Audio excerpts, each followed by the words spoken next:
Hello, I welcome you all once again to my channel Explore Education. I am Dr. Rashmi Singh, Assistant Professor, Department of Education, SS Khanna Girls Degree College, University of Allahabad. And this time I am going to discuss with you a new topic, that is evolution of inclusivity, especially in educational landscape.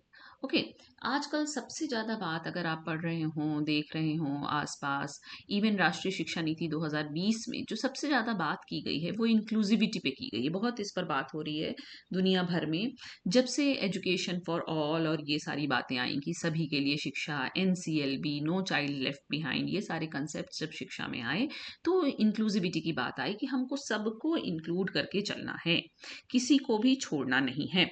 तो इसी को देखते हैं कि ये concept कैसे evolve हुआ।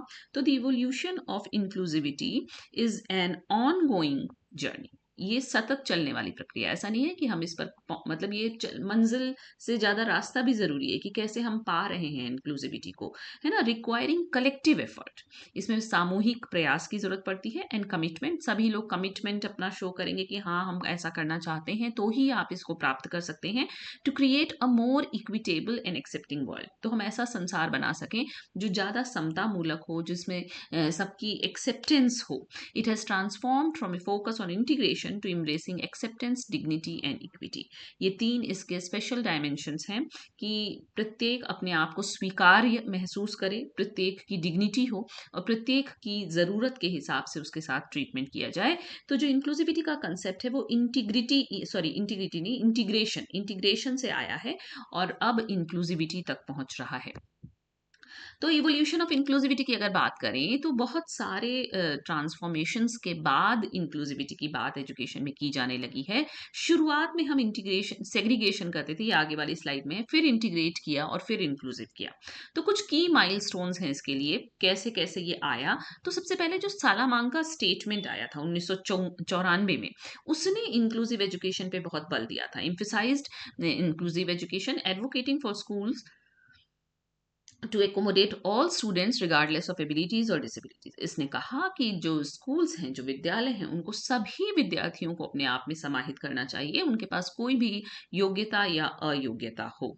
इसके पहले जो स्पेशल बच्चे हैं, जो डिसेबल्ड हैं, उनको स्पेशल स्कूल में पढ़ाया जाता था। तो 1994, इसीलिए आप देखिए आपकी राष्ट्रीय शिक्षा नीति जो 1986 है, उसमें एजुकेशन ऑफ हैंडीकैप्ड की बात की गई है, उसमें भी इंक्लूसिव एजुकेशन की बात नहीं की गई, क्योंकि ये सारे कंसेप्ट उसके बाद आए हैं।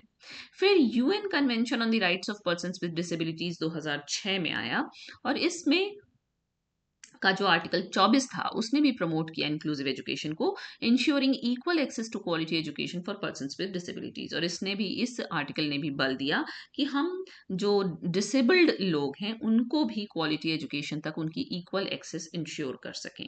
इसने भी बल दिया इंक्लूसिव एजुकेशन पे। और सस्टेनेबल डेवलपमेंट गोल्स जो 2015 में यूनाइटेड नेशंस द्वारा अडॉप्ट किए गए, उसका जो गोल नंबर 4 है, हम लोग बहुत बार उस पर बात कर चुके हैं, वो क्वालिटी एजुकेशन और इंक्लूसिव एजुकेशन की बात करता है, और life long opportunities for all the learners. तो इसका जो गोल 4 है, जो लक्ष्य 4 रखा गया है, वो यही है, recognises the urgent need for equitable and inclusive quality education for all learners.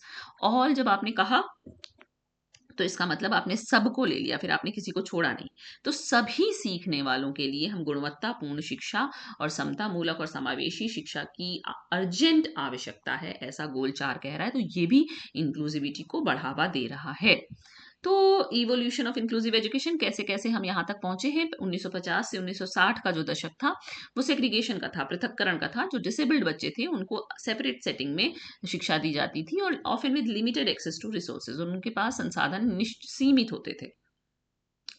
फिर जो दशक आया 1970 से 1980 के बीच का, उसमें इंटीग्रेट किया गया, जोड़ना शुरू किया हमने। Students with disabilities begin to attend main stream schools but often faced barriers to participation. तो उसमें आपने जो डिसेबल्ड बच्चा था उसको नॉर्मल क्लास में ले तो लिया, लेकिन आपने अपनी व्यवस्था में कोई परिवर्तन नहीं किया, उसके हिसाब से कुछ मोल्ड नहीं किया। तो एक्चुअली इंटीग्रेशन में बच्चे को स्पेशल स्कूल से भी ज़्यादा दिक्कत हुई, क्योंकि स्पेशल स्कूल में तो एटलीस्ट उसके हिसाब से व्यवस्थाएं थी, पर इंटीग्रेशन में आपने सिर्फ उसको मेन स्ट्रीम में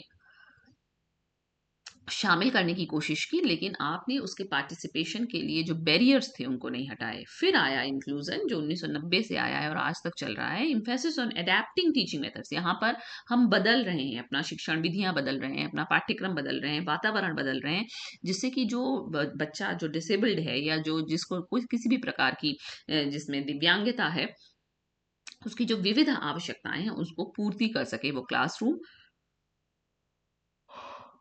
आई एम सो सॉरी, वो कक्ष, वो टीचिंग मेथड, वो करिकुलम उसकी विविध विविध आवश्यकताओं की पूर्ति कर सके और हम उसका पार्टिसिपेशन बढ़ा सके, उसकी बिलोंगिंगनेस उस क्लास में बढ़ा सकें। फिर कुछ की प्रिंसिपल्स है इसके, जैसे कि एक्सेप्टेंस, यानी कि जो बालक है उसको चाहे वो किसी भी विविध पृष्ठभूमि का हो, उसको एक्सेप्ट, अपने आप को एक्सेप्ट फील करे, ऐसा हमको कल्चर बनाना है, कल्चर ऑफ एक्सेप्टेंस। वो अपने आप को अलग थलग विलगित ना महसूस करे। और डिग्निटी, चाहे वो कोई भी इंडिविजुअल हो, उसके संग कोई भी डिसेबिलिटी हो, आप उसके संग घृणित व्यवहार नहीं कर सकते हैं, आपको उसके साथ सम्मान का व्यवहार करना है, डिग्निफाइड है वो भी। तो treating individuals with respect and dignity regardless of their background और आइडेंटिटी। कोई भी उनकी आइडेंटिटी है, कोई भी उनका बैकग्राउंड है, कोई भी उनकी डिसेबिलिटी है, आपको उनके साथ डिग्निफाइड व्यवहार करना होगा, तभी आप उनको इंक्लूड कर सकेंगे। और इक्विटी, इक्विटी पे हम लोगों ने कई बार बात की है कि ensuring equal access to opportunities, resources and services in accordance to the need of the student. और participation, encouraging active participation and engagement from all students. फिर लेकिन इसकी कुछ चैलेंजेस और अपॉर्चुनिटीज भी हैं, क्योंकि हम ऐसे ही किसी को इंक्लूड करके टीचिंग मेथड नहीं बदला जा सकता, ये इतना आसान नहीं है। इसके लिए आपको टीचर को ट्रेन करना पड़ेगा। Providing educators with skills and knowledge to support diverse learners, उसको पता हो कि किस प्रकार की विविधता बच्चों में हो सकती है, उनके संग आपको कैसे मोल्ड करना है, कैसे अपने आप को अडेप्ट करना है, कैसे टीचिंग मेथड बदलने हैं। करिकुलम में भी रिफॉर्म की जरूरत है, adapting curriculum to reflect diverse perspectives and experiences. Infrastructure भी आपको बदलना पड़ेगा, एक्सेसिबल और इंक्लूसिव लर्निंग एनवायरनमेंट बनाना पड़ेगा। मतलब जैसे जो कुर्सियां हों, जो डेस्क हो, उसकी ऊंचाई आप चेंज कर सकते हो, है ना।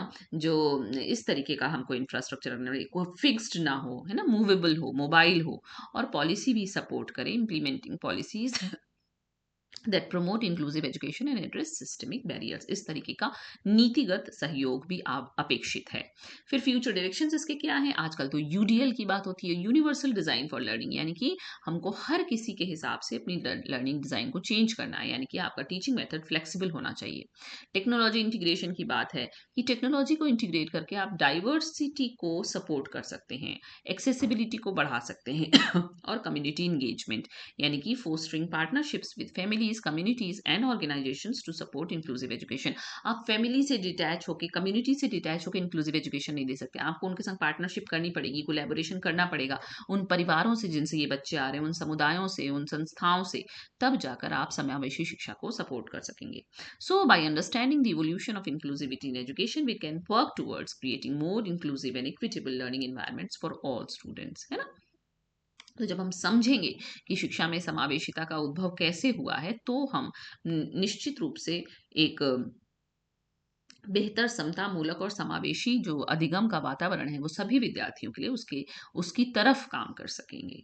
तो ये इंक्लूसिविटी है। It is not at all an easy going journey, बहुत मुश्किल है, बहुत कठिन है, बहुत बदलना है, माइंडसेट बदलना है, करिकुलम बदलना है, मेथड्स बदलने हैं, इन्वायरमेंट बदलना है, तब जाकर आप छात्र को जो डिसेबल्ड है या किसी भी प्रकार की उसके संग दिक्कत है, उसको आप क्लासरूम में एक्सेप्टेड, डिग्निफाइड और इक्विटेबल ट्रीटमेंट दे पाएंगे, या समाज में, है ना।